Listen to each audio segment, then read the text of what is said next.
If I were to describe Jane Schuldt in one word, I would say, maybe it's a hyphenated word, self-made. Jane started out alone in the business, had many mentors, but she has everything that she has done.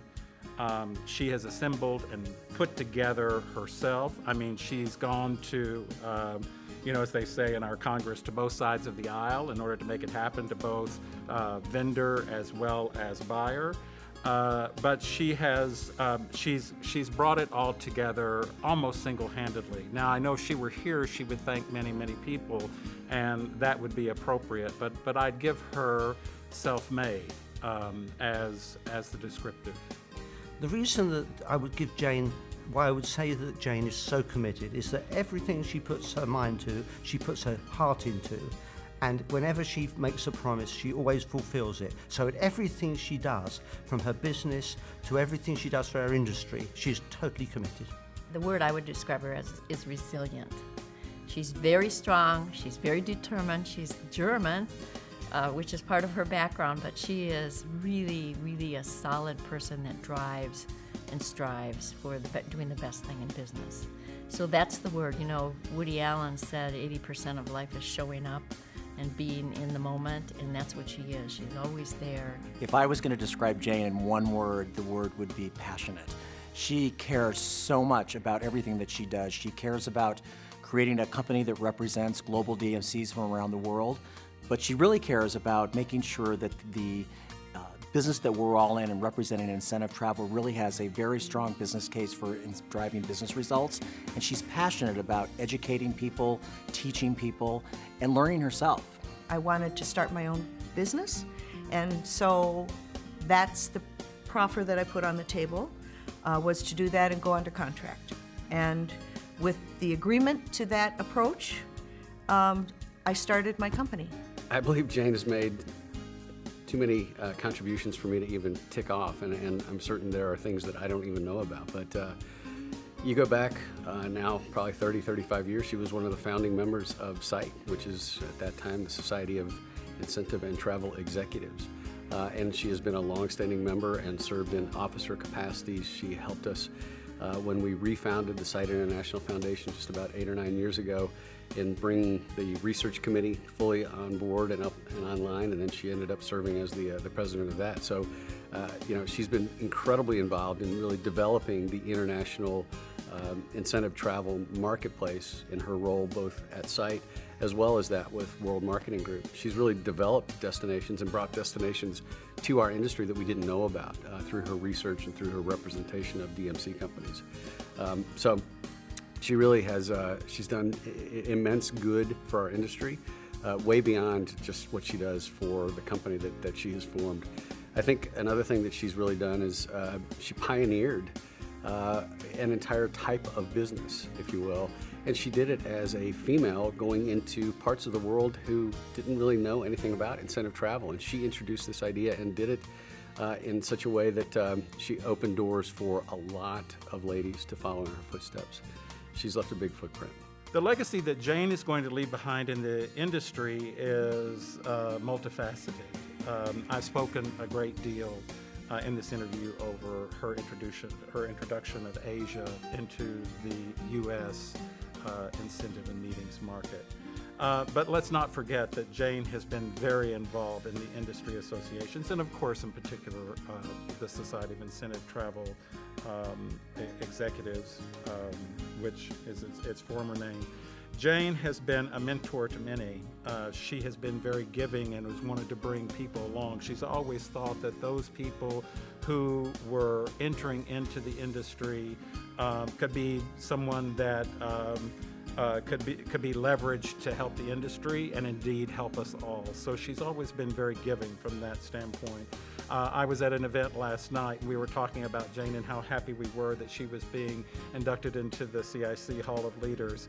And we all said how there were many people there that were talking about how Jane had helped them, and they are going to be there at this event just because of how she has helped them, how she has helped bring them along, their businesses along, their careers along, and how they're very grateful for that. And they wouldn't miss this to share this time with Jane and to give tribute to her. So in the association world, in our associations, what she has done to bring those people along is very important, as well as what she has done in the game changing and the contributions to the industry and introducing new ways in doing business, primarily meaning bringing some new destinations and bringing China into the fold and Asia into the fold. From the point of view that she was one of the pioneers that introduced incentive travel to Asia. She's been doing that for very many years, and what it did was also, on top of demonstrating to this country, to the United States, the value of incentive travel going to Asia, also helped to put many of the countries in Asia on the map to receive incentive groups. During the recession, during SARS, during all the things that happened in our industry, Jane was there armed with facts and sort of plowed through and became really a soldier for the industry. So that's why I call her resilient. She's very, very strong.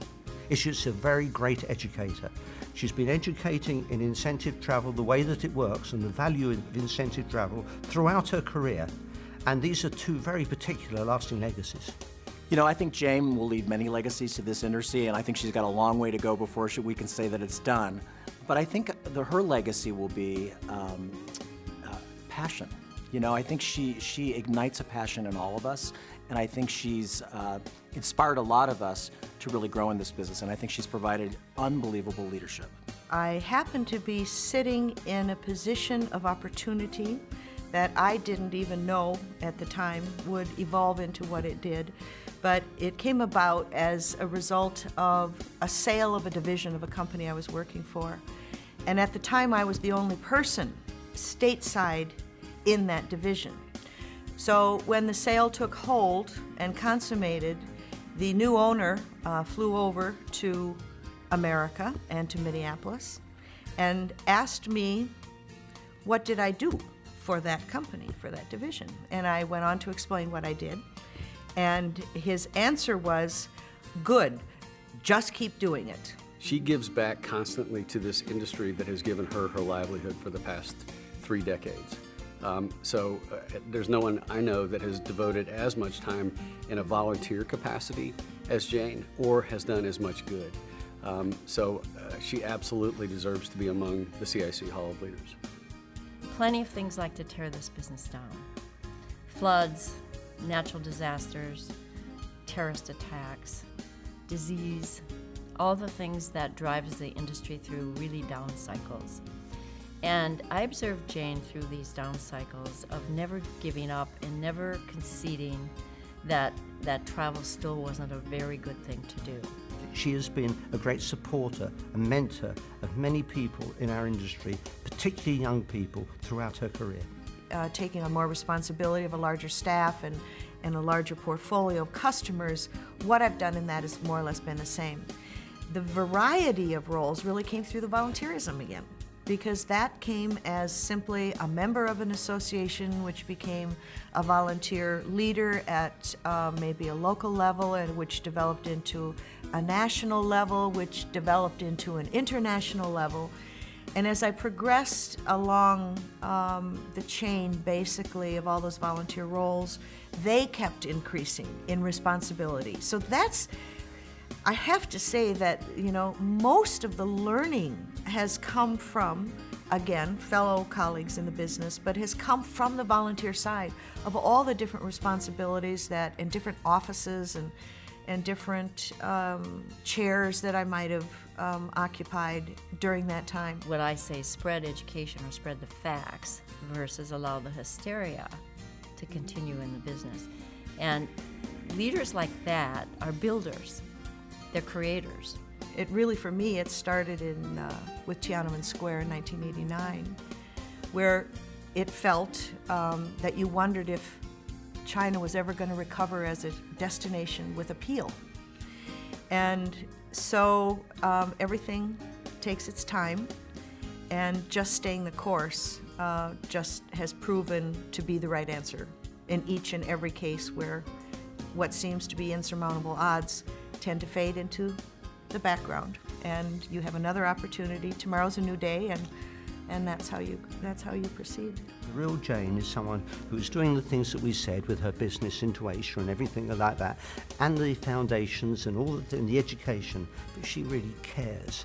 Right? She takes people under their wing, and she cares about them and feels it. Well, Jane's deserving of this induction into the CIC Hall of Leaders really for so many reasons. I think if you kind of break it down into a couple pieces, I mean, one, you just look at her business career, and she's had this amazing career in the business, I think, throughout the years of representing companies from around the world. And I think that's, she's been a pioneer in many cases in that way, particularly, I think, advocating for women in our business, and I think she's done some great things there.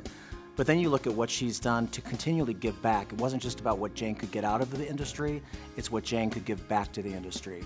And she has been, not somebody that just stepped in for a couple of years. That has been a lifelong passion of hers, and I think of service back to the industry, whether she was serving as the president of CITE, serving as the president of the CITE Foundation, the many, many committees that she's been on, the many, many awards that she's done. She's one of those people that believes you have to give back. You get what you give.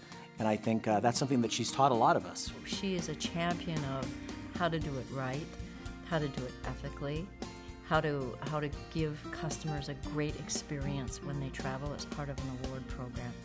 And not only is she a champion of it, but she taught it to others, which really makes true leadership, right? She shared her knowledge. I decided very early on that's what I was going to specialize in, was the international arena, because it needed a champion. And I was completely smitten because of the first trip that I had ever taken to Asia, and I never looked back. I just never looked back. So international, I would say it would be the word that I would like to be remembered by. Jane, I am so proud of you. I think it's an amazing accomplishment that you're and a reward that you're receiving tonight. It is well deserved, both for your professional accomplishments, but on a personal basis, you've been a great mentor to me in my role, both within my own organization as well as part of the CITE Foundation. Thank you for your leadership. Thank you for your passion, and thank you for being you.